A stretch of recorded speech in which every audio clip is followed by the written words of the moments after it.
under Sir Alex Ferguson, we always associated Manchester United with late goals, and once again, Stuart, we're seeing this pattern again.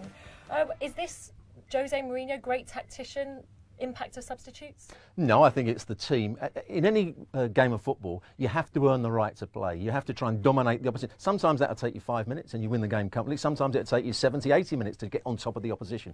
And what the substitutes are seeing the benefit of is Manchester United eventually dominating the opposition. They're tired, they're struggling to hang on, and Manchester United subs are coming on and having an impact, whether it be Martial, whether it be Fellaini, whether it be Rashford at times. All these sort of players are having an impact when they come on, not because of the tactical changes that Mourinho's making. Is there an element of it's early season, they're trying to work out sort of the best team, and as the season progresses we'll be seeing them hitting the ground running earlier on in games, do you think? No, I don't think that'd be the case. I think Mourinho knows his best side. He's working around the squad he's got. He's got a big squad, a very good squad, and he's putting on the right players at the right time. And Fellaini comes on. If the opposition are sitting deep, Fellaini can come and win balls in the air. If the opposition are trying to hold a high line, they've got Martial to come on, Rashford to come on if he hasn't started the game. They've got Mata to come on who can maybe pick a pass. So they've got lots of good players and different sorts of players to adjust when they do come on as a sub. So we're seeing obviously 4-0 Manchester United and 6-0 for Manchester City. Is it going to be a battle between Pep and Jose Mourinho for the title? I think it will be. I think both sides have great qualities. We've seen Manchester City going forward with great pace and creativity. I think they've still got a problem defensively, and Manchester United are wearing teams down so that come the end of the games, when the substitutes come on, they can just kill off the teams. What is the weakness for Manchester United right now?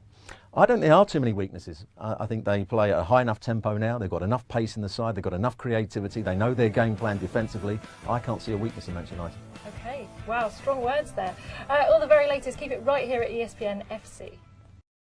Fans of either Manchester club, because Manchester United and Man City are absolutely flying. If you have a look at the current Premier League table, Craig, they're level not just on points, but on goal difference and even goals that they've allowed. So our good friend Mark Ogden has been rising about the two Manchester clubs, as you'd expect, and he says this is shaping up to be an epic title race, possibly a two-horse race with those two clubs. Do you think it's that close? Well, Mark's from up that way, so he may have a nose in that race. You know what you win in September? Absolutely nothing. Nothing. And I kind of know it is building up to be a good battle. So, and as Mourinho and people have said before, United were 6th last year. Yeah. And they've been dampening the flames a little bit by saying, well, it's difficult to go from 6th to 1st. So I think there's a lot of water to go under this bridge. Two much improved sides, but certainly not a two-horse race. Absolutely never in a month of Sundays. But if it does come down to those two clubs, who would you give the edge to? Because I know Manchester United have been grinding out those pretty good results, but the way Manchester City look, it is unreal. They look really deadly there, and I would personally pick them to possibly last. I picked City to win the league. I don't think I was alone. I think most of my colleagues and a lot of outside people pick City. It can, it could change by injuries or whatever, but both sides look particularly strong. I think they go about things a little differently. Yeah. I think City are a little slicker, or a lot slicker, have a lot more guile. I think United have that guile, but have a bit more physicality about them when needed as well. So I think there's two different ways to skin a cat, and I think Chelsea's somewhere in between both of those. Obviously Eden Hazard coming back into the fray, so that'll be a bonus for them. But no, I think City to me was an absolutely exhilarating performance. I think 4-0 was a bit flattering in the end, the way Everton crumbled. But no, I think it is shaping up to be a great Premier League season in terms of the top 3 or 4, and particularly Chelsea and the two Manchester clubs. It's going to be a battle royal to the end. Everyone got to cope with Champions League as well. So let's see how it all unfolds. But I would say City, after a sluggish start, are just picked up the baton and are running particularly strong at the moment. Well, Manchester United have to cope with that injury of Paul Pogba, so we'll see exactly how they do. So far, so good. Well, they got Fellaini. That's a nice way we can close this conversation. He's doing all right. I'll agree with you, Craig. So Craig Burley thinking that definitely the two Manchester clubs looking like top teams, but do not count out Chelsea just yet. Stuff for the coach that he's asked. Well, I'm sorry to keep coming back on this, but there's a rare opportunity this for us. How many times has a goalkeeper facing a penalty have you said, I'll just stand still, I'll wait here, with the modern theme of the... Yeah, it's a difficult one. The education that you get now as goalkeepers, last year when I was playing, before the game, you get the last 10 to 20 penalties that the team that you're playing against has taken. Who's taken them, whether it be for club or country, what side they've gone, what time of the game it was. and it described the whole situation. So you generally get to know which is a player's favourite side, and if it was the 90th minute and they were 1-0 down and they needed it to equalise, that's their so-called pressure penalty, so they go for their safety one. And it's kind of a cat and mouse now, because the striker knows that the goalkeeper's got all this information, so the striker then either has to decide, do I go for my favourite, or knowing that the goalkeeper knows that, or does he change? But is the goalkeeper brave enough in the last minute, no matter what information he knows, to just stand still? Stand up? No, I mean, you'd kick yourself if you didn't go. Goalkeepers can be made to look stupid because people dink it straight down the middle. So has the balance of probability in that situation changed? Is the keeper favourite now? No, definitely not. I think it's more, there's a lot more mind games involved because of the information the goalkeeper has.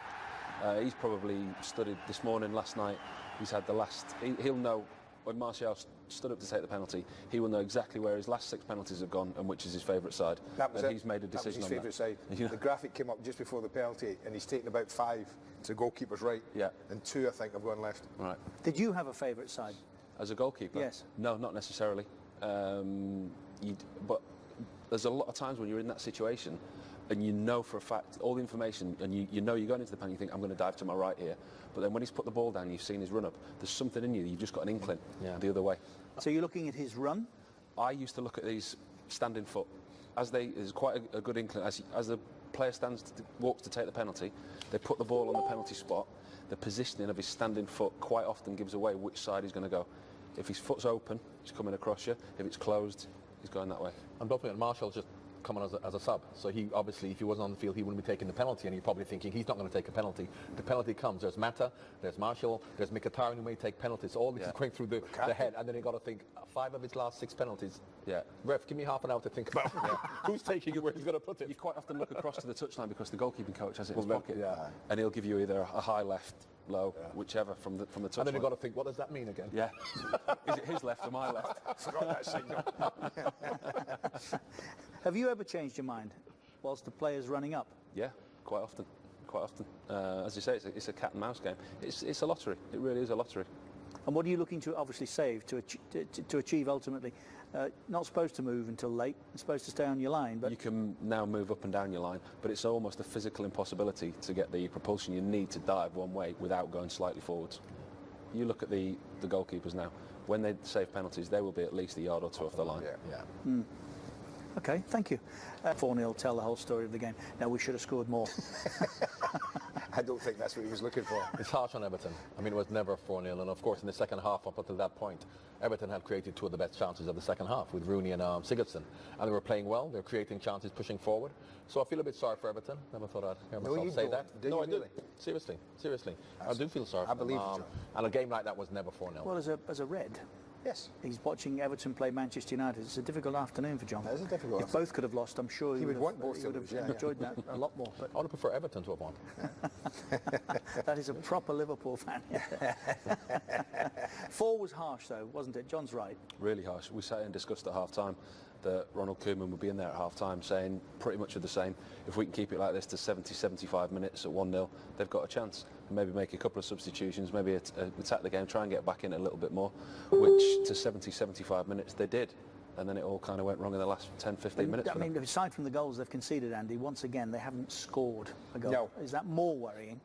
It is for me because they didn't have an attempt on target first half. Did a couple of half effort. Wayne had 1 shot first half. And, you know, that was the worst possible start. Magnificent goal. You know, if you're going to wait 4 years or 3 years before you score, make it a good one when it comes along. And he certainly did that. I mean, he won't hit many better than that, Luis Antonio Valencia. But from then, I think the so-called plan not to concede and be tight and frustrate worked quite well, without looking a genuine threat themselves. And it does worry me that there's a lack of creation. Not only a lack of creation, but a lack of a cutting edge when it really, really matters. I mean, this is like a half chance, but it's still, for someone like Wayne who strikes the ball as well as he does, it's still a good chance. But they can't get a goal. And of course, this is the first half where if you looked at a wider picture, you see they only had 1 player in the box. But this was an opportunity for them to go 2-0, and I think, you know, it would have been dead and buried. Lukaku on his left foot, you'd expect him to at least hit the target. Pickford does well, as Paul says, coming out to narrow the angle, but you would expect him to force the keeper to make a save at least.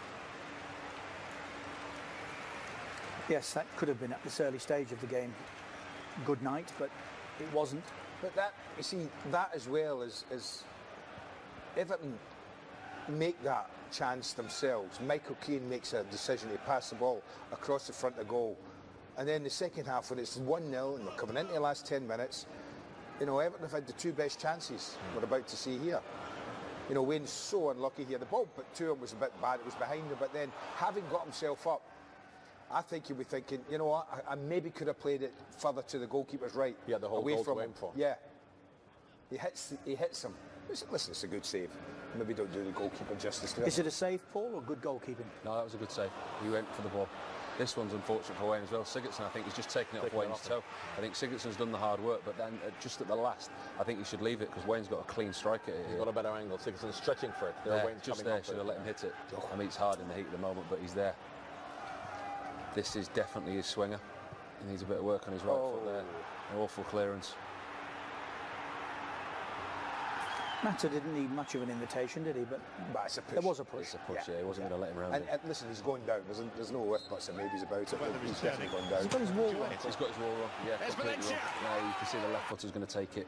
He's a man short to his right. By when I say a man, the wall needs to shuffle over. He's got the right amount of people in his wall, but the wall needs to be a man over to the right. Goal. What's the benchmark for numbers then from that sort of distance? You'd have a 4 and a charger, 4 and a 5. I'd always keep my charger tight to the wall until the kick is just about ready to take it, and the last minute your charger steps to the side to give you a view of the shot. But 83 minutes gone and they do that to make it 2. I mean, that's But 9 of 16 goals, I said to Andy earlier, John, 9 of their 16 goals this year in the last 10 minutes. What is that saying about Manchester United? Well, that goal there had nothing to do with Manchester United. It had to do with Everton giving it away. Yeah, so, you know. I hear what you're saying, and but of course, it did. And of course, because they keep pushing forward. But they've not necessarily created the goals for themselves. Here, a bad free kick comes in. They haven't created these goals themselves. It's just a ricochet that actually falls to him. Now, if they're cutting you open in the last 10 minutes and scoring, but they haven't had to do that. So while they have scored 3 goals in the last 10 minutes, they haven't really created them themselves. If you know would they argue they forced Everton into mistakes? They could. I mean, that easy pass by him. It was an easy pass by us to Williams. But they're still going, aren't they, late in the game? Yeah, I mean, that for me is a big thing. Yeah. Is that they keep going, and when they bring players on, they've brought Lingard on, plenty of pace, Martial, plenty of pace, and things to prove, and they're getting a reaction from them. Lingard wins the free kick that gets him the 3rd goal. Martial wins a penalty that gets him the 4th. So the substitutes have contributed quite a lot as well. I can only speak by Stamford Bridge and Old Trafford, but in both stadiums, when we got former important players, the reception is normally phenomenal. So no surprise at all. He is at home, and I believe that one day he will be back home. You in for a treat because this is Craig Burley's favorite time of the week. Time to tackle the player power rankings on ESPNFC.com. Craig, let's start off, of course, with number 1. No arguments there this time. That was just to let people know this is always, and I always state, nothing to do with You us. didn't choose them. He didn't choose them. No. Somebody stands me here. You'll notice there's no Messi. There's no Lionel Messi. Somebody's ill. Somebody's not well.